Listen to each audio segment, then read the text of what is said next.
welcome back. Today we are making minestrone soup. And this is something that I make quite often. And I basically start by making a pot of beans and then just add whatever spring vegetables are abundant in the garden and make a soup out of it. But beans are notorious for being hard to digest. And we combat that by soaking them overnight in water. And so I'm actually going to make this soup tomorrow, but wanted to soak the beans along with you the night before. So we have our bag of beans here. This is a nice little white bean. You can use any bean you want in minestrone. It doesn't really matter. It's sort of just a hodgepodge. But I love these nice white beans. So we're going to place this in our bowl and then fill it with water. So these will more than double in size. And so you want to get a little bit more water than you think.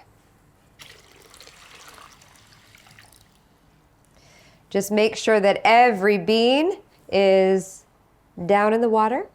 And that's all you have to do the night before. We will come back tomorrow, strain these, and start making our minestrone soup. Welcome back. Minestrone soup can mean basically anything you want. It is a vegetable soup, a hodgepodge of whatever is available. It actually reminds me of where the name of the peace offering came from in the first place. When you start growing your own food, you change the way you think about recipes. So instead of trying to make a specific recipe, you see what the garden has to offer. And I started calling it the daily offering from my garden. And so every day I would go down with my children and, like for example, today we have kale, we have onions, and we have carrots. And so that is what the minestrone soup is today. But it can be anything you want. I've also soaked here some beans. Basically you need a broth, a medley of vegetables, and a slow cooker to cook it in all day, and you have yourself minestrone soup. If you don't have a slow cooker, that's fine. You can simply do this in a pot on the stove, but you'll just have to watch it and make sure that the water level stays high and that you manage your fire. So that's why I always recommend getting a slow cooker, because you can just walk away and not worry about a thing. But you can do it either way. We're gonna start by rinsing off these beans and straining them. I'm gonna go over to the sink. I'm also going to give these a little rinse. Then I'm going to put these directly into the pot or slow cooker. And now I'm going to start to add my vegetables. Got these beautiful heirloom tomatoes.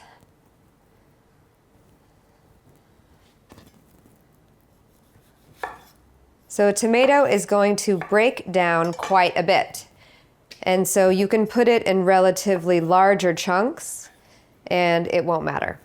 If you don't have fresh tomatoes, you can always use canned tomatoes or leave out the tomatoes. So the number of tomatoes you use is also up for your discretion. You could double the amount of tomatoes in here if you wanted to. All right. Next, I'll do this kale.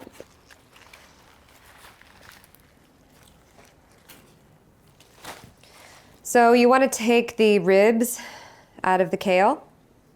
And so I do that by holding it upright, holding onto the rib, and then just pulling down on either side.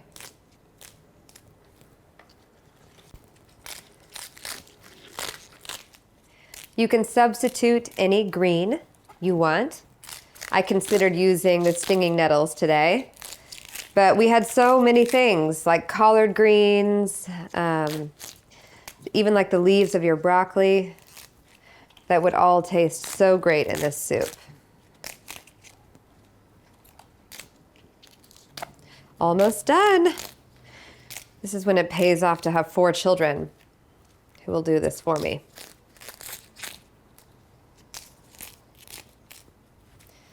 Last one. Okay, then we want to give this a rough chop. And so I do that by balling it up into my fist. And so I just keep squeezing it in, pressing it down into a ball, and then rough chopping it. Be careful to get your non-dominant fingers out of the way. Okay, I'm gonna do a couple this way, and that'll do it. I'm gonna put all of this kale directly in. All right, next we'll do the carrots. We just harvested these this morning from the garden. My chickens are going to be thrilled with this loot. The great thing about carrots is you can grow them year round. And so I come here to this farm every 6 weeks, and I always plant carrot seeds. That way you always have a batch in the ground. And I love to plant rainbow carrots because you never know what you're gonna get. It feels like a surprise every time. So I cook a lot of soups and stews in the slow cooker. And the main reason I do that is for the ease of my life. I have 4 children, and I love nothing more than, waking up an hour early and putting something like this on, and then coming home at the end of the day, and dinner is already ready. It is the greatest gift you can give yourself. All right, these carrots go directly in. All right, finally we will do the onions. These we also got from the garden this morning. Also, when you cook in a one-pot format, all of the nutrients stay in that pot and nothing is lost or left in the pan. It all just infuses into itself. All right, all that's left to do is to add the bone broth. And if you don't have bone broth, you can use any broth that you have. But at the peace offering, we recommend getting as much bone broth into your diet as possible. This is still hot from last night's slow cooker.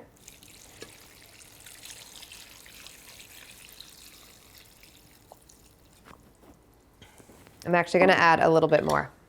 So even though these beans doubled in size when we soaked them, they're gonna double in size again. And so you have to think about that when measuring out how much broth to put in.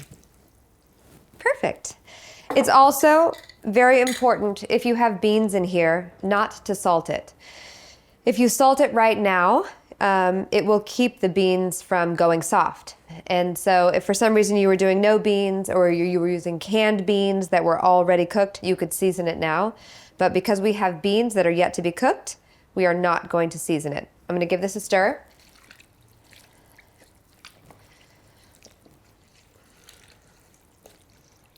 And then we're just gonna put the lid on it, and you have a choice to make. You can either cook it on high for about 4 hours, or you can cook it on low for more like 7. So if you're leaving for 7 hours, put it on low and let it cook all day. Or if you are, needing it much sooner, which we are, we're gonna cook it on high.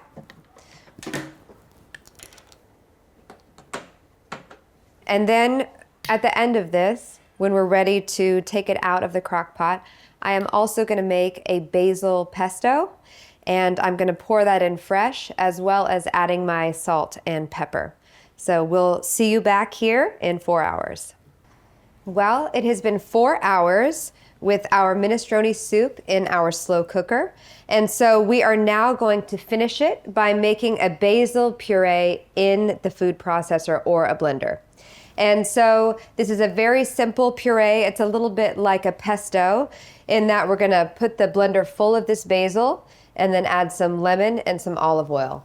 It's so nice to add the fresh herbs at the end, giving it some brightness and freshness, and the lemon will do this as well. So we're gonna start by taking the lid off. Nice. And then stirring here and making sure that everything is cooked through, that our beans are cooked, and everything looks like it's come together so well. All right. So now we're going to take all of this basil and put it inside of our blender. Some of these stems look rather big and woody, and so I'm going to take those off. Normally you can blend almost all of the basil stems, but since this is not really going to cook, we want to put only the soft parts in. All right, this is the last of it. Just compost these. And then we're going to add some olive oil, and this is just enough so that it can all come together. We're not making a salad dressing here. So I'm guessing about a half a cup, and then the juice of a whole lemon.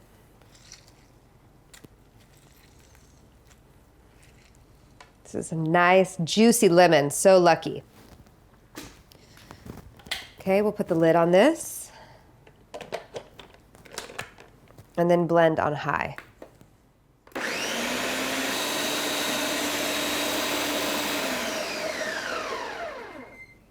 After about 1 minute, you're done. And we will pour this into the soup.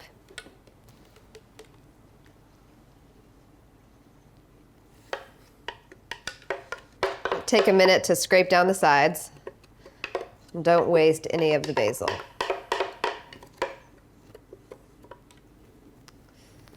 Start to stir that in. Wow. So it'll be a nice contrast to the flavors that have been cooking low and slow all day, to have this fresh herb and this bright lemon. And now we still need to season this soup. We added no salt in the beginning because we wanted the beans to cook. And so now is the time to add salt. And this is all about personal preference. This is a huge pot of soup, and I know that I'm going to want all of this salt that's in here. So I'm just going to start dumping it out. And then I'm going to do about half of this pepper.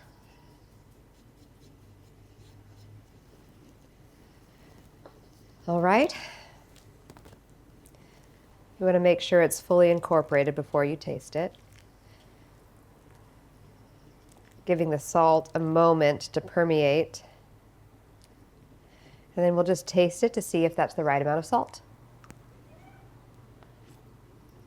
Oh, it's perfect. Okay, now to plate it up.